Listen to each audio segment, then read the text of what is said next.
Hi, hello, good morning everyone. Today we learn 6th standard unit 6 prose. Where there is a will, there is a way. It's a proverb. ಇದೊಂದು ಮನಸ್ಸಿದ್ದರೆ ಮಾರ್ಗ ಅನ್ನುವಂತಹ ಗಾದೆ ಮಾತು.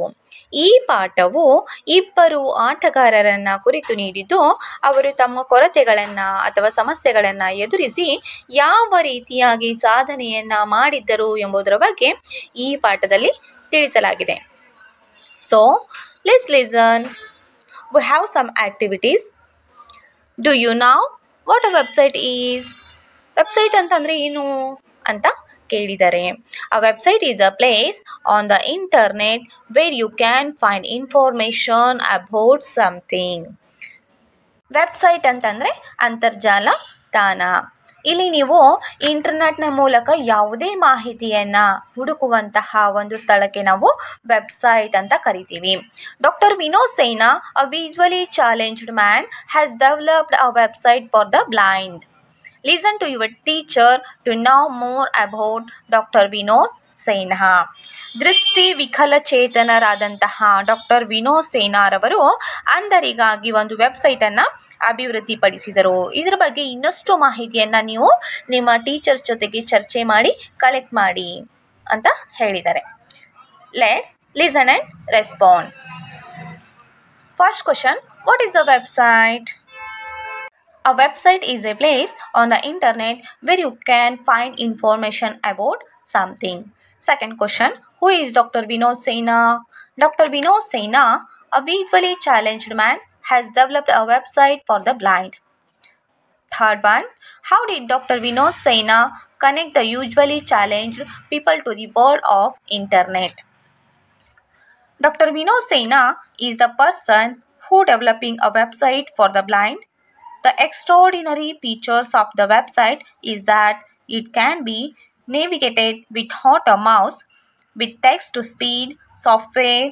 It because audio based, and it can be used by the visually challenged without sighted help. Fourth one, do you know any other special abled persons who have done great things in their lives? Describe the achievements of such persons.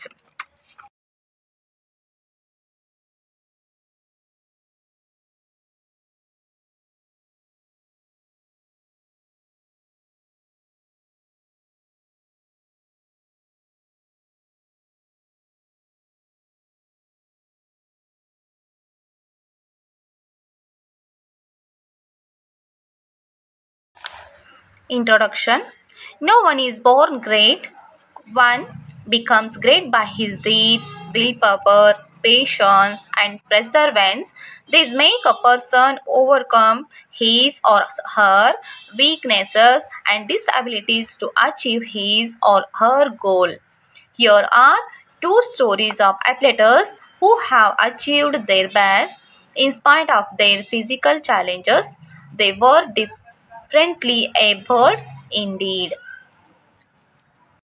ಯಾರೊಬ್ಬರು ಕೂಡ ಹುಟ್ಟತಾನೆ ಮಹಾನ್ ವ್ಯಕ್ತಿಗಳಾಗಿರಲ್ಲ. No one is born great. ಇವರೆಲ್ಲರೂ ಕೂಡ ತಮ್ಮ ಕಾರ್ಯಗಳು, deeds ಅಂತಂದ್ರೆ ಕಾರ್ಯಗಳು, ವಿಲ್ ಪವರ್ ಅಂತಂದ್ರೆ ಇಚ್ಛಾಶಕ್ತಿ, ಪೇಷನ್ಸ್ ಅಂದ್ರೆ ತಾಳ್ಮೆ, ಪ್ರೆಸರ್ವೆನ್ಸ್ ಅಂತಂದ್ರೆ ಪರಿಶ್ರಮ. ತಮ್ಮ ಕಾರ್ಯ, ಇಚ್ಛಾಶಕ್ತಿ, ತಾಳ್ಮೆ ಮತ್ತು ಪರಿಶ್ರಮದ ಫಲವಾಗಿ ಅವರು ಮಹಾನ್ ವ್ಯಕ್ತಿಗಳಾಗಿ ಬೆಳೀತಾರೆ. ಯಾರು ತಮ್ಮ ಸಮಸ್ಯೆಗಳನ್ನು ಅಥವಾ ಕಷ್ಟಗಳನ್ನು ಎದುರಿಸಿ ದೃಢವಾಗಿ ನಿಲ್ತಾರೋ ಅಥವಾ ಯಾರಲ್ಲಿ ಹುಮ್ಮಸ್ಸಿರುತ್ತೋ ಅವರು ಮಾತ್ರ ಸಾಧನೆಗಳನ್ನು ಮಾಡಲಿಕ್ಕೆ ಸಾಧ್ಯ. ಸೊ ಈ ಪಾಠದಲ್ಲಿ ಅಂತಹ ಇಬ್ಬರು ಸಾಧಕರ ಬಗ್ಗೆ ತಿಳಿಯೋಣ. Let's read. The 1992 Olympics had put Barcelona on the map of the world. Thousands of athletes take part in the game. 1992ರಲ್ಲಿ ಬಾರ್ಸಿಲೋನಾ ಅನ್ನುವಂತಹ ಒಂದು ದೇಶದಲ್ಲಿ ಒಲಿಂಪಿಕ್ಸ್ ಕ್ರೀಡೆಗಳನ್ನು ಏರ್ಪಡಿಸಲಾಗಿತ್ತು. ಇಲ್ಲಿ ಸಾವಿರಾರು ಜನರು, ಥೌಸಂಡ್ ಆಫ್ ಅಥ್ಲೆಟರ್ಸ್ ಅಂತಂದರೆ ಸಾವಿರಾರು ಆಟಗಾರರು ಬೇರೆ ಬೇರೆ ಆಟಗಳಲ್ಲಿ ಭಾಗವಹಿಸಿದರು. Why do so many countries send their teams to the Olympic?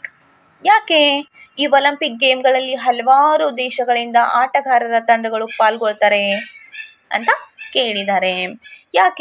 ಯಾಕಿರ್ಬೋದು ಅಂತಂದರೆ, ಒಲಿಂಪಿಕ್ ಅನ್ನುವಂಥದ್ದು it is because the Olympic is one of the world's biggest event. ಯಾಕಂತಂದರೆ ಇದೊಂದು ವರ್ಲ್ಡ್ಸ್ ಬಿಗ್ಗೆಸ್ಟ್ ಈವೆಂಟ್, ಪ್ರಪಂಚದ ಅತ್ಯಂತ ದೊಡ್ಡ ಪ್ರಮಾಣದ ಆಟಗಳನ್ನು ಆಯೋಜಿಸುವಂತಹ ಒಂದು ತಂಡವಾಗಿದೆ. It is an honour for any country to send her athletes to take part in these games. It is not success or failure that counts. What matters is participation in the games.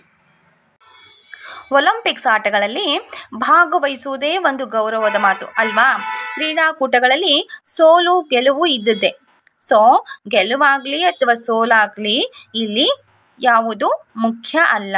So ಕ್ರೀಡೆಗಳಲ್ಲಿ ಅಥವಾ ಸ್ಪರ್ಧೆಗಳಲ್ಲಿ ಭಾಗವಹಿಸುವುದೇ ಒಂದು ವಿಶೇಷ ಅಲ್ವಾ. ಹಾಗಿದ್ದರೆ participation is most important to all. The players put in their best efforts to win. They want to set a new record and become the world's best ever. ಆಟಗಾರರು ಇಂಥದ್ದೊಂದು ಆಟಗಳಲ್ಲಿ ಬೆಸ್ಟ್ ಎಫರ್ಟನ್ನು ಹಾಕಿ ಅಥವಾ ತಮ್ಮ ಪರಿಶ್ರಮದಿಂದ ಗೆಲುವನ್ನು ಪಡಿಬೇಕು ಎನ್ನುವಂತಹ ಛಲವನ್ನು ಹೊಂದಿರ್ತಾರೆ. ಇಂತಹ ಛಲಗಾರರು ತಮ್ಮದೇ ಆದಂತಹ ಹೊಸ ದಾಖಲೆಗಳನ್ನು ಮಾಡಬೇಕು, ವಿಶ್ವದಲ್ಲೇ ಅಥವಾ ಪ್ರಪಂಚದಲ್ಲೇ ಅತ್ಯುತ್ತಮ ಆಟಗಾರರಾಗಲು ಅವರು ಬಯಸ್ತಾರೆ. A few among such players have already been victims of accidents. A few others have been victims of diseases. Yet none of these see themselves as disabled. They are eager to show that they are champions in their own fields. One such champion was Wilma Rudolph of the USA. She is popularly known as the Black Gazelle. She had the speed and grace of deer. ಇಲ್ಲಿ ಅಂತಹ ಆಟಗಾರರಲ್ಲಿ ಕೆಲವರು ಈಗಾಗಲೇ ಆಕ್ಸಿಡೆಂಟ್ಗಳಿಗೆ ಬಲಿಯಾಗಿ ತಮ್ಮ ಕೈಗಳನ್ನು ಅಥವಾ ಕಾಲುಗಳನ್ನು ಕಳೆದುಕೊಂಡು ಆದರೂ ಸಹ ಅವರು ತಾವು ಅಂಗವಿಕಲರೆಂದು ಭಾವಿಸದೆ ತಮ್ಮದೇ ಆದ ಫೀಲ್ಡ್ನಲ್ಲಿ ನಾವೇ ಗ್ರೇಟ್ ಅಥವಾ ನಾವೇ ಚಾಂಪಿಯನ್ ಎಂದು ತೋರಿಸಿಕೊಳ್ಳಲು ಸದಾ ಏನಾಗಿರ್ತಾರೆ, ಉತ್ಸುಕರಾಗಿರ್ತಾರೆ. ಅಂತಹವರಲ್ಲಿ ಒಬ್ಬಳು ಅಮೇರಿಕಾ ಮೂಲದ ವಿಲ್ಮಾ ರುಡಾಲ್ಫ್ ರವರು ಬ್ಲ್ಯಾಕ್ ಗೆಜೆಲ್ ಎಂದೇ ಪ್ರಸಿದ್ಧರಾದಂತಹ ಇವಳು. ಈಕೆ ಜಿಂಕೆಯ ಹಾಗೆ ಸ್ಪೀಡ್ ಆಗಿ ಓಡುವಂತಹ ಒಂದು ಅನುಗ್ರಹವನ್ನು ಹೊಂದಿದ್ದಾಳೆ. Wilma belonged to a large Negro family. In fact, she was the 14th child and was very weak when she was born. Wilma ಒಂದು ನೀಗ್ರೋ ಕುಟುಂಬಕ್ಕೆ ಸೇರಿದವಳಾಗಿದ್ದು ಈಕೆ 14ನೇ ಮಗುವಾಗಿ ಜನಿಸಿರ್ತಾಳೆ. ಹುಟ್ಟುತ್ತಾನೆ ಈಕೆ ತುಂಬ ವೀಕ್ ಆಗಿರ್ತಾಳೆ. So at the age of 4 she had an attack of polio. ಆಕೆ 4 ವರ್ಷದವಳಾಗಿದ್ದಾಗ ಆಕೆಗೆ ಪೋಲಿಯೋ ಅಟ್ಯಾಕ್ ಆಗಿರುತ್ತೆ. ಹೀಗಾಗಿ was in bed for 2 long years. 2 ವರ್ಷಗಳ ಕಾಲ ಹಾಸಿಗೆಯಲ್ಲೇ ಕಾಲ ಕಳೆಯುವಂತಾಗುತ್ತೆ. So the doctors recommended regular massage to get her limp leg back to normal. Each member in her family spent some time massaging her leg, and in course of time she was able to walk. She, however, needed special shoes. ಇಲ್ಲಿ 4 ವರ್ಷದವಳಾಗಿದ್ದಾಗ ಆಕೆಗೆ polio attack ಆಗಿರುತ್ತೆ. So doctor ಈಕೆಯ ಕುಂಟ ಕಾಲಿಗೆ lymph ಅಂತಂದರೆ ಕುಂಟ ಕಾಲಿಗೆ ರೆಗ್ಯುಲರ್ ಆಗಿ ಮಸಾಜ್ ಮಾಡುವಂತೆ ಸಲಹೆಯನ್ನು ನೀಡ್ತಾರೆ. ಅದಕ್ಕೆ ಆಕೆಯ ಕುಟುಂಬದ ಎಲ್ಲ ಸದಸ್ಯರು ಮಸಾಜ್ ಮಾಡುವಲ್ಲೇ ನಿರತರಾಗ್ತಾರೆ. ಹೀಗೆ ಮಸಾಜ್ ಮಾಡೋದ್ರಿಂದ ವಿಲ್ಮಾ ರುಡಾಲ್ಫ್ ಬೇಗ ಗುಣಮುಖಳಾಗಿ ಬಹಳ ಬೇಗ ನಡಿಲಿಕ್ಕೆ ಸಾಧ್ಯವಾಗುತ್ತೆ. ಅದಕ್ಕೆ ಆಕೆ ವಿಶೇಷವಾದಂತಹ ಶೂಸ್ಗಳನ್ನು ಕೂಡ ಧರಿಸಬೇಕಾಗುತ್ತೆ. As her legs become a little stronger, she began to run about and play. At no time did she feel that she was physically handicapped.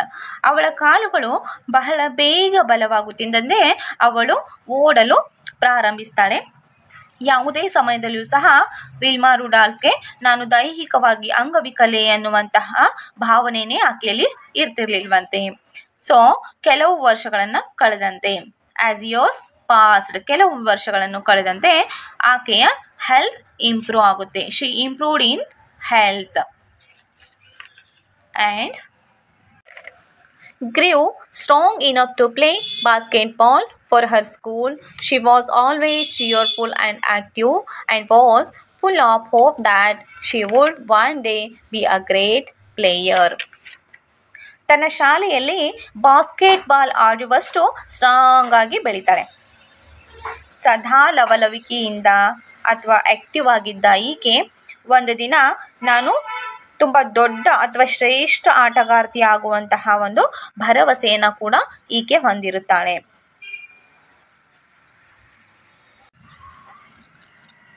A trainer of athletics happened to meet her one day. He saw that she was a talented girl and could become a sprinter.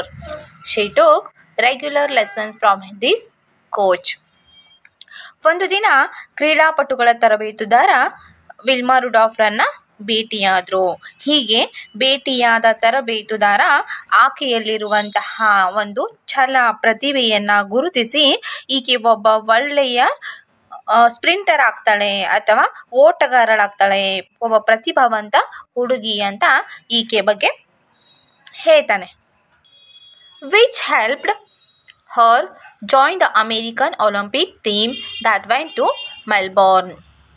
ಹೀಗೆ ಆ ತರಬೇತುದಾರ ನೀಡಿದಂತಹ ಒಂದು ತರಬೇತಿಗೆ ಪ್ರತಿಯಾಗಿ ಈಕೆ ಅಮೇರಿಕಾದ ಒಲಿಂಪಿಕ್ಗೆ ಸೇರಿ ಮೆಲ್ಬೋರ್ನ್ಗೆ ಹೋಗುವಂತಾಗ್ತಾಳೆ. At the next Olympic in Rome, she became a superstar and won 3 gold medals, she used to say jokingly. ಮುಂದಿನ ರೋಮ್ನಲ್ಲಿ ನಡೆಯುವಂತಹ ಒಂದು ಒಲಿಂಪಿಕ್ನಲ್ಲಿ ಭಾಗವಹಿಸಿ 3 ಗೋಲ್ಡ್ ಮೆಡಲ್ಗಳನ್ನು ಪಡೆದು ಸೂಪರ್ ಸ್ಟಾರ್ ಆಗ್ತಾಳೆ. ಈಕೆ ತಮಾಷೆಗೆ ಹೀಗೆ ಹೇಳ್ತಾಳಂತೆ, I run fast because mine is a large family and I need to get to the dining table fast. ನನ್ನದೊಂದು ದೊಡ್ಡ ಕುಟುಂಬ, ಅದಕ್ಕೆ ಡೈನಿಂಗ್ ಟೇಬಲ್ ಮೇಲೆ ಮೊದಲು ನಾನು ಹೋಗಿ ಕುತ್ಕೋಬೇಕು ಅಂತ ಜೋರಾಗಿ ಓಡೋದನ್ನು ಕಲಿತೆ ಅಂತ ತಮಾಷೆಗೆ ಹೇಳ್ತಾಳೆ. Another champion who suffered a lot as a boy was Rapper Johnson. When she was only 12, his left leg was badly crushed in a machine.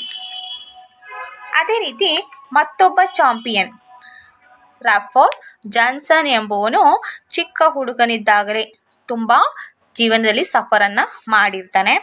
ಈತ ತನ್ನ 12ನೇ ವಯಸ್ಸಿನಲ್ಲಿ ಮಷಿನ್ನಲ್ಲಿ ಸಿಲುಕಿ ಈತನ ಕಾಲು ನೊಜ್ಜುಗೊಜ್ಜಾಗಿತ್ತು. The front of one of the toes was hanging out as though it would fall off. ಈತನ ಕಾಲ್ಬೆರಳುಗಳ ಮುಂಭಾಗ ಜೋತಾಡುತ್ತಿತ್ತು. The surgeon who treated him feared that the entire leg might have to be cut off. ಆಗ ಇವನನ್ನು test ಮಾಡಿದಂತಹ surgeon ಈತನ ಕಾಲನ್ನೇ cut ಮಾಡಿ ತೆಗಿಬೇಕಾಗುತ್ತೆ ಅಂತ ಭಯಪಡಿಸಿರ್ತಾರೆ. ಆಗ ಸಂಪೂರ್ಣವಾಗಿ ಆತನ ಕಾಲನ್ನು ಕಟ್ ಮಾಡಿ ತೆಗಿಬೇಕು ಅಂತ ಡಾಕ್ಟರ್ ಹೇಳಿದಾಗ ಈತ ತುಂಬ ಅಪ್ಸೆಟ್ ಆಗಿರ್ತಾನೆ. All the time he was in bed, he prayed to God for his mercy. He grew better day by day and the surgeon could finally save his leg, but it did not heal completely. ಈತ ಹಾಸಿಗೆ ಹಿಡಿದ ಸಂದರ್ಭದಲ್ಲಿ ಬೇಗನೆ ನನ್ನ ಕಾಲನ್ನು ಸರಿಪಡಿಸಪ್ಪ ದೇವರೇ ಅಂತ ಯಾವಾಗಲೂ ದೇವರನ್ನು ಪ್ರೇಯರ್ ಮಾಡ್ತಿರ್ತಾನೆ. ನನ್ನ ಮೇಲೆ ಕರುಣೆ ತೋರಿಸಪ್ಪ, ನನ್ನ ಕಾಲನ್ನು ಸರಿಪಡಿಸಪ್ಪ ಅಂತ ಬೇಡ್ಕೋತಿರ್ತಾನೆ. ಆಗ ದಿನದಿಂದ ದಿನಕ್ಕೆ ರ್ಯಾಫರ್ನ ಕಾಲು ಸರಿ ಹೋಗ್ತಾ ಇರುತ್ತೆ, ಆದರೆ ಅದು ಕಂಪ್ಲೀಟ್ಲಿ ಗುಣವಾಗುವುದಿಲ್ಲ. Rafer's interest in sport was so strong that he did not worry about his weak leg. ರ್ಯಾಫರ್ ತನ್ನ ವೀಕ್ ಲೆಗ್ ಬಗ್ಗೆ ಸ್ವಲ್ಪವೂ ಕೂಡ ಯೋಚಿಸದೆ ಆತ ಸ್ಪೋರ್ಟ್ಸ್ ಕಡೆಗೆ ಆಸಕ್ತಿಯನ್ನು ವಹಿಸ್ತಾನೆ. He often had difficulty in wearing spiked shoes. Spiked ಅಂತಂದ್ರೆ ಮೊನಚಾದಂತಹ. ಈತನು ಮೊನಚಾದ ಶೂಸ್ಗಳನ್ನು ಧರಿಸುವಲ್ಲಿ ತುಂಬ ತೊಂದರೆಯನ್ನು ಅನುಭವಿಸುತ್ತಾನೆ.